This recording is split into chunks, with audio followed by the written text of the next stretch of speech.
Pour ce premier épisode de Focus spécial Japon, nous sommes allés dans la région de Tohoku, frappée par le tsunami il y a 5 ans. Une région qui est aujourd'hui en plein essor.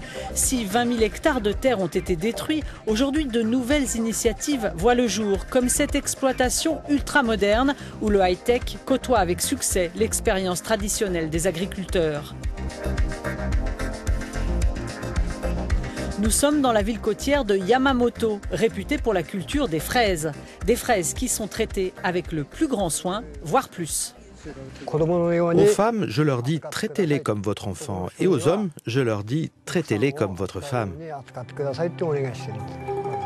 Tadatsugu Hashimoto travaille dans la fraise depuis 40 ans. Il a tout perdu dans le tsunami. Je me rappelle que la mer est devenue très sombre et puis noire tout d'un coup. Plus noire quand l'énorme vague du tsunami nous a frappés. C'était terrifiant. Tadatsugu pensait qu'il ne serait plus jamais agriculteur. Mais quand de jeunes experts informatiques ont pris la décision audacieuse de relancer cette activité, il a changé d'avis. Et les soutiens sont venus de partout, même de loin. On a démarré de rien, même moins que rien. Ça n'aurait pas été possible de construire ces serres sans le soutien de nombreux pays étrangers. Je leur en suis très reconnaissant.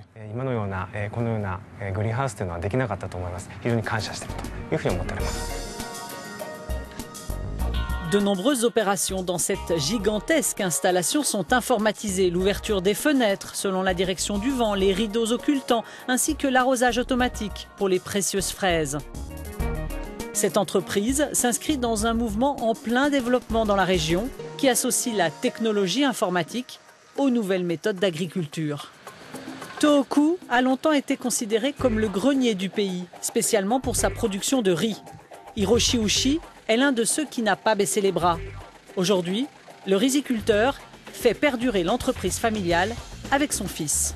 Depuis l'accident nucléaire de Fukushima, la radioactivité est évidemment dans tous les esprits, surtout ceux des agriculteurs. J'envoie mon riz régulièrement aux autorités pour des tests.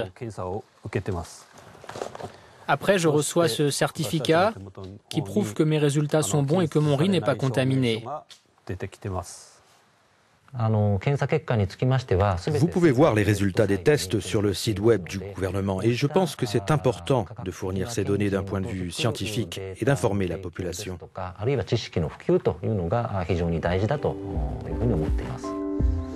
Nous voici au NARO, l'Organisation nationale pour la recherche agricole et alimentaire à Morioka.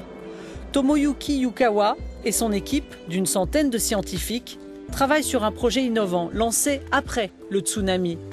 Objectif, développer la qualité tout en diminuant le prix de la culture dans les rizières. Nous prélevons des échantillons dans les sols des rizières et nous analysons la quantité de nutriments qu'ils contiennent. Vous pouvez voir ici la cartographie d'une rizière.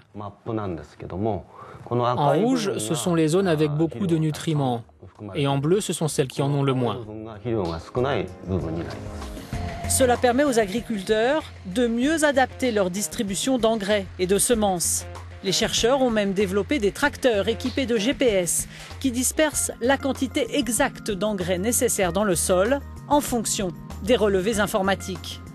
Aujourd'hui, la région de Tohoku amène l'agriculture à son plus haut niveau, associant nouvelles technologies et traditions, comme pour conjurer les drames passés.